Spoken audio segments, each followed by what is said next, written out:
Hello friends, मेरा नाम है रोहतास और मैं आपके लिए लेके आया हूँ 25 सितंबर की महत्वपूर्ण करंट अफेयर जो कि आने वाले एग्जाम के लिए बहुत ही महत्वपूर्ण है। आइए शुरू करते हैं। क्वेश्चन: 25 सितंबर को भारत में मुख्य रूप से किस दिवस के रूप में मनाया जाता है? चार ऑप्शन है। ऑप्शन ए राष्ट्रीय बेटी दिवस, बी अंत्योदय दिवस, ऑप्शन सी राष्ट्रीय अनुसंधान प्रशासक दिवस, ऑप्शन डी उपरोक्त सभी। तो इसका सही आंसर है उपरोक्त सभी। अंत्योदय दिवस इस दिन पंडित दीनदयाल उपाध्याय की 98वीं जयंती के अवसर पर 2014 में राष्ट्रीय स्तर पर घोषित किया गया। इसका उद्देश्य समाज के अंतिम व्यक्तियों के उत्थान और विकास पर ध्यान देना है। इस दिन बाकी और दिवस भी मनाए जाते हैं, जैसे राष्ट्रीय बेटी दिवस। यह बेटियों के महत्व को मानने और योगदान का सम्मान करने के लिए मनाया जाता है। अन्य दिवस: राष्ट्रीय अनुसंधान प्रशासक दिवस, राष्ट्रीय लाभस्टर दिवस, राष्ट्रीय क्वेन सार्डिलाट दिवस और विश्व लंग दिवस भी इसी दिन मनाए जाते हैं। नेक्स्ट क्वेश्चन: कौन सा देश अमेरिका के H1B1 वीजा की तरह के वीजा लॉन्च करेगा? चार ऑप्शन है। Japan, option B Bharat, option C चीन, ऑप्शन डी इंग्लैंड। तो सही आंसर है ऑप्शन नंबर सी चीन। जैसे कि अमेरिका ने H1B1 वीजा शुरू किया था, इसी प्रकार 1 अक्टूबर 2025 को चीन भी आधारित रूप से के वीजा लॉन्च करेगा। इसका उद्देश्य दुनिया भर के युवाओं को STEM साइंस, टेक्नोलॉजी, इंजीनियरिंग और मैथ पेशेवरों और शोधकर्ताओं को आकर्षित करना है। यह वीजा वैश्विक प्रतिभाओं को विदेश में काम करने का वैकल्पिक मार्ग प्रदान करेगा। नेक्स्ट क्वेश्चन: भारत के पहले CO2 से मेथनॉल प्लांट की आधारशिला कहाँ रखी गई? तो option A Pune, option B Assam, option C Bengaluru, option D Chandigarh. तो सही आंसर है option number A Pune. Maharashtra के पुणे में थर्मेक्स लिमिटेड में यह कार्बन कैप्चर उपयोग CCU प्रौद्योगिकी को आगे बढ़ाने की दिशा में महत्वपूर्ण कदम है। इस प्लांट की क्षमता 1.4 टन प्रतिदिन है।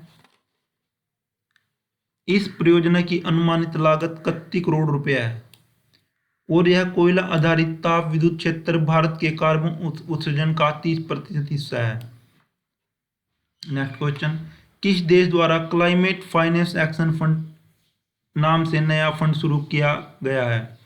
तो चार ऑप्शन है। अजरबैजान, चीन, भारत, फ्रांस। तो सही आंसर है अजरबैजान।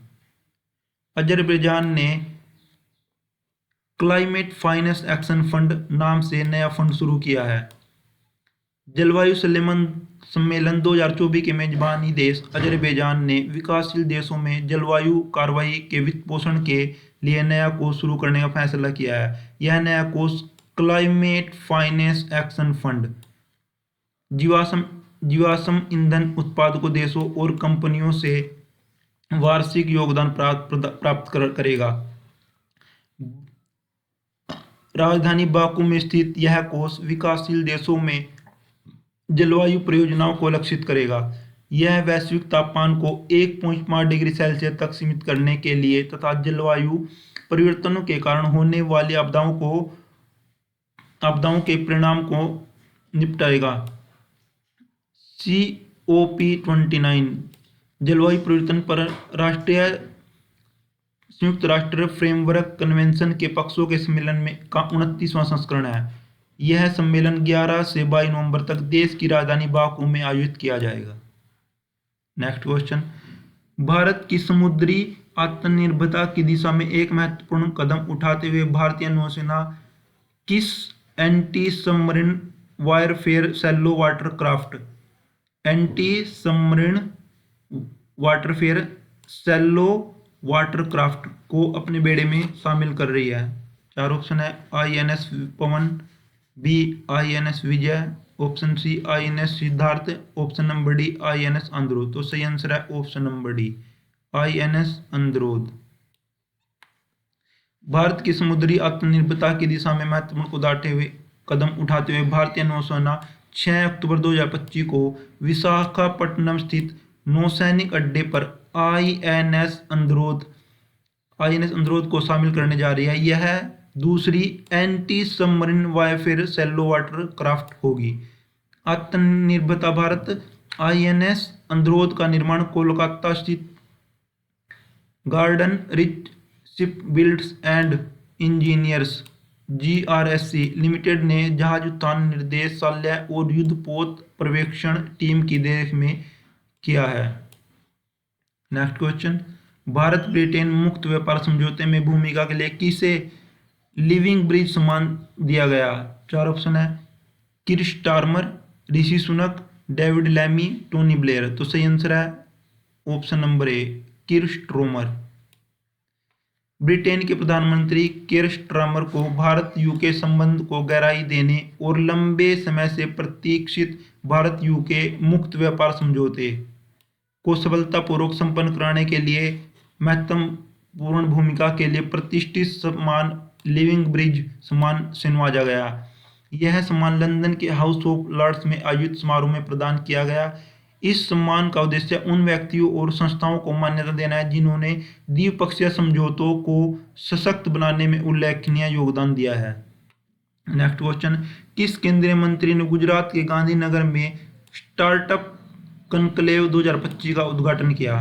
तो चार ऑप्शन है, Ravishankar, option B Rajnath Singh, option C Nitin Gadkari, option D Amit Shah. तो सही आंसर है option number D, Amit Shah. केंद्रीय मंत्री अमित शाह ने गांधीनगर स्थित महात्मा गांधी में स्टार्टअप कनक्लेव 2025 का उद्घाटन किया, जो भारत में स्टार्टअप इकोसिस्टम को नई ऊर्जा देने वाला एक महत्वपूर्ण आयोजन है। गुजरात राज्य शिक्षा विभाग द्वारा आयोजित यह 2 दिवसीय कनक्लेव में देश भर के उद्यमी, निवेशकों, मेटर्स और नीति निर्माताओं की भागीदारी हो रही है। यह आयोजन नवाचार को प्रोत्साहित करने, उद्यमिता को बढ़ावा देने और उच्च विकास क्षेत्रों में निवेश को गति देने के लिए केंद्र और गुजरात सरकार का साझा प्रतिबद्धता को दर्शाता है। नेक्स्ट क्वेश्चन, T20 क्रिकेट में 100 विकेट लेने वाले पहले भारतीय कौन बने हैं? चार option, Jasprit Bumrah, option B Yuzvendra Chahal, option C Bhuvneshwar Kumar, option D Arshdeep Singh. तो सही आंसर है option number D, Arshdeep Singh. Next question, उपभोक्ताओं को धोखाधड़ी से बचाने के लिए किसके द्वारा भुगतान सेवा प्रदान करने वाले पेमेंट एग्रीमेंट के लिए संशोधित निर्देश जारी किए गए हैं? चार ऑप्शन है, भारतीय रिजर्व बैंक, सेबी, वित्त मंत्रालय, ऑप्शन डी नीति आयोग। तो सही आंसर है ऑप्शन नंबर ए, भारतीय रिजर्व बैंक। भारतीय रिजर्व बैंक के द्वारा उपभोक्ता को धोखाधड़ी से बचाने हेतु भुगतान सेवा प्रदान करने वाले पेमेंट एग्रीमेंट के लिए संशोधित निर्देश जारी किए हैं। नेक्स्ट क्वेश्चन, 69वां बेलन डी और समारोह सितंबर 2025 को पेरिस में आयोजित किया गया। इसमें लगातार 3 महिला बेलन डी और पुरस्कार जीतने वाली पहली महिला खिलाड़ी कौन बनी है? चार ऑप्शन है, Arsenal, option B Sarina Wiegman, option C Aitana Bonmati, option D Ewa Pajor. तो सही आंसर है option number C, Aitana Bonmati. Aitana Bonmati ने लगातार 3 महिला पुरस्कार जीता है। यह लगातार 3 महिला बेलन डी और पुरस्कार जीतने वाली पहली महिला खिलाड़ी बनी है। ऐसे ही उस्मान डेम्बलेव ने 2025 में बेलन डी और पुरस्कार जीता और उन्हें USA championship league player of the season भी चुना गया है। बेलन डी पुरस्कार 1956 में पहली बार प्रदान किए गए। यह फुटबॉल के क्षेत्र में दिए जाते हैं और इसमें जो अभी हाल ही में जो विजेता रहे हैं उनकी सूची इस प्रकार है। पुरुषों की डी और 2025 ओस्मान डेबनवेल को मिला है। महिला की ओर से 2025 में एतेना बोनमाटी को मिला है। पुरुष club of the year PSG को मिला है और महिला club of the year Arsenal को मिला है। पुरुष coach of the year Luis Enrique को मिला है और महिला coach of the year Sarina Wiegman को मिला है। पुरुष striker of the year Viktor Gyokeres को मिला है। महिला striker of the year Ewa Pajor को मिला है। पुरुष goalkeeper of the year Jian Louis Donnarumma को मिला है। रेशम, नेक्स्ट क्वेश्चन, रेशम के विकास के लिए सर्वश्रेष्ठ राज्य पुरस्कार निम्न में से किस राज्य को दिया गया? चार ऑप्शन है, Andhra Pradesh, B option Tamil Nadu, option C Haryana, option D Assam. तो सही आंसर है ऑप्शन नंबर ए, आंध्र प्रदेश।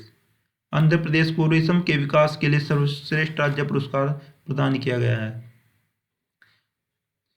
कृषि प्रौद्योगिकी के नवाचार के लिए मैत्री 2.0 नामक क्रॉस इनक्यूबेशन पहल भारत और किस देश के बीच शुरू की गई? तो चार ऑप्शन है, Brazil, option B Japan, option C Israel, option D Australia. तो सही आंसर है ऑप्शन नंबर ए, ब्राजील।